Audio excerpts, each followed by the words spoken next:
بک study circle کا مطلب یہ ہوتا ہے کہ کئی جو اسٹوڈنٹس ہیں نا، مختلف اسٹوڈنٹس کے علاوہ بھی جو کتاب لکھنے والے ہیں یا عام کتابوں سے یا کتاب پڑھنے سے دلچسپی رکھنے والے خواتین و حضرات ہیں، وہ ایک جگہ بیٹھ کر کسی ایک کتاب کے بارے میں یا کسی ایک مخصوص ٹاپک کے بارے میں وہ گفتگو کرتے ہیں۔ اب مطالعہ کتب بینی کیوں ضروری ہے؟ بنیادی سوال یہ ہے، اور اس بک اسٹڈی سرکل کا مقصد کیا ہے؟ تو مطالعہ کتب بینی کا بنیادی مقصد یہی ہوتا ہے کہ جس طرح ہم کھاتے ہیں اپنے جسمانی صحت کے لیے، کھانا کھاتے ہیں پیتے ہیں تو اپنی ضرورت کے لیے، تو اسی طرح جب ہم کتابوں کا مطالعہ کرتے ہیں تو ہماری دماغی نشو و نما ہوتی ہے، ہمارے دماغ مسلسل ایک ارتقائی مراحل میں ہوتا ہے، تو وہ ہمارے دماغ میچور ہوتا جاتا ہے۔ کتابوں کے مطالعے کی بات کرتے ہیں تو جب ہم اس وقت کتابوں کی سلیکشن سب سے اہم چیز ہوتی ہے۔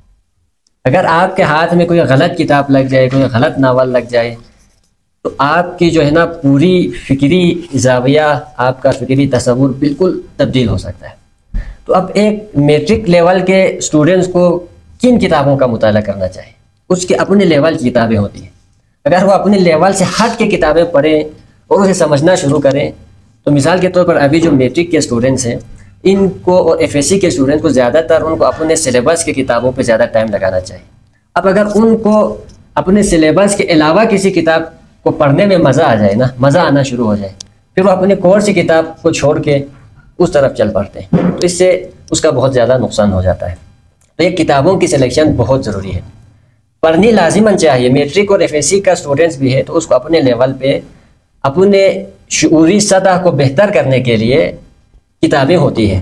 اس کے لیے یہ سیشن رکھا اسی لیے جاتا ہے، جو صاحب مطالعہ کثیر المطالعہ شخصیات ہیں ان کو مدعو کر کے ہم ان سے سمجھتے ہیں، سیکھتے ہیں کہ مطالعہ کس طرح کیا جاتا ہے۔ باقاعدہ اس کی پیرنٹنگ ہوتی ہے، ٹریننگ ہوتی ہے۔ ہماری بدقسمتی یہی ہے کہ ہمارے یہاں پر اس طرح کی کسی چیز میں اس طرح کا کوئی نظریہ پایا ہی نہیں جاتا۔ زیادہ سے زیادہ اسکول جاتے ہیں، آتے ہیں اور اس کی تیاری ہے، بس اس سے ہٹ کے ہم چیزوں کو سوچنے سمجھنے کی صلاحیت ہمارے اندر نہیں ہے۔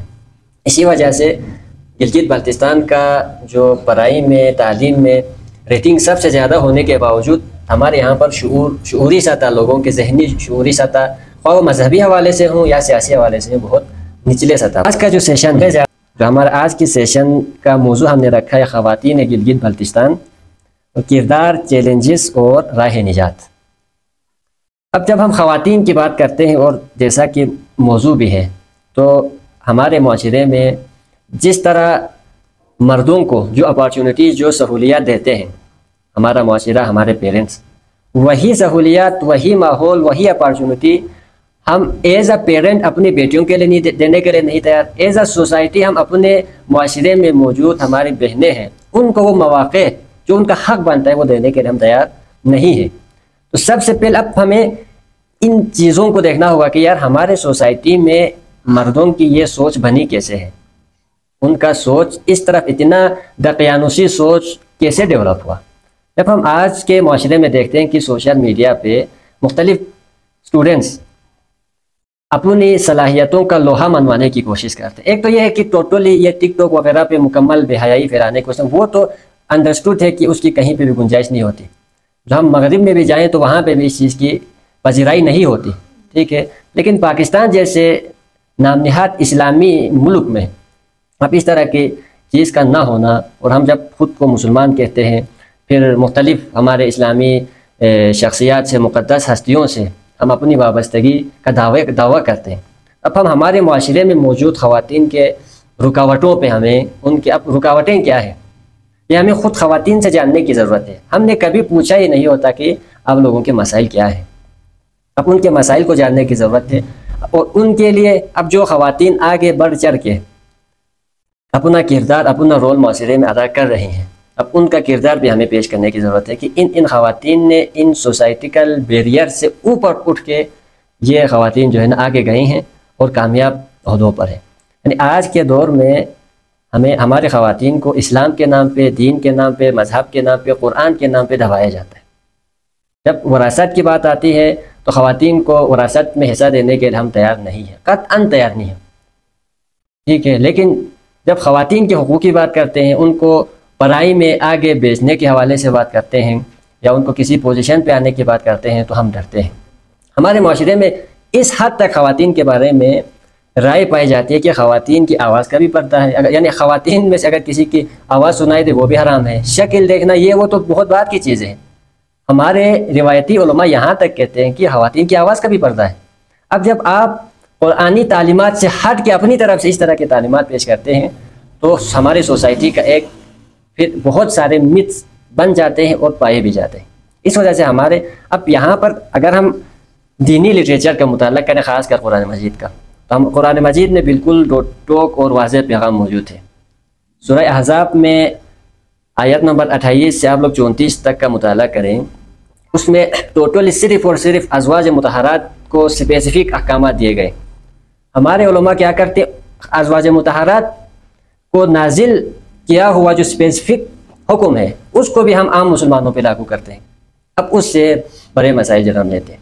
ان میں سے سب سے اہم جو یہی آیت نمبر 33 ہے سورہ احزاب کی، جسے آیت تطہیر کہتے ہیں، اس کا جو پہلا حصہ ہے کہ خواتین کو گھروں میں ٹک کے رہنے کا حکم ہے۔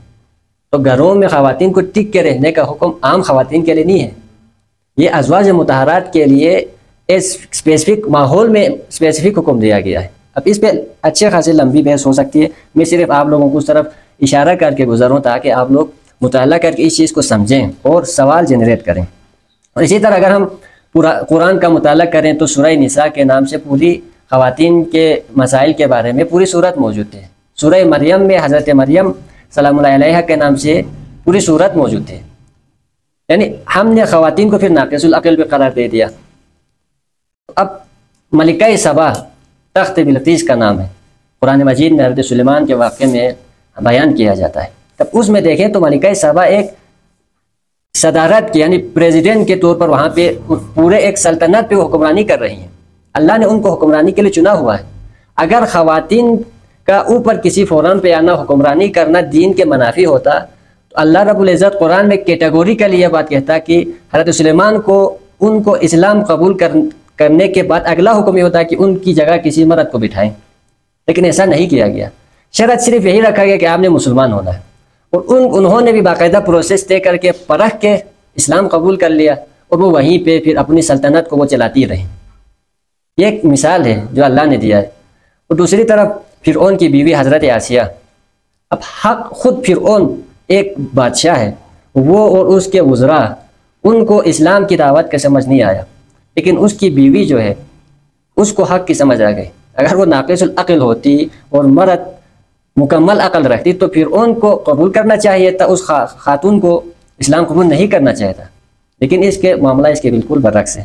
یہ چند سرسری سی چیزیں ہیں جو موضوع سے ریلیٹڈ میں نے آپ لوگوں کو بتائی ہے۔ اصل مقصد ہمارا یہ ہے کہ یہاں پر اس سیشن کا اسپیسیفکلی یہ مقصد ہے، یہاں پر کوئی اسپیکر رکھ کے اس طرح بولتا نہیں جائے گا، اس میں اوپن ڈسکشن ہوتی ہے، جتنے بھی ممبرس آئے ہیں سب نے بات کرنی ہے۔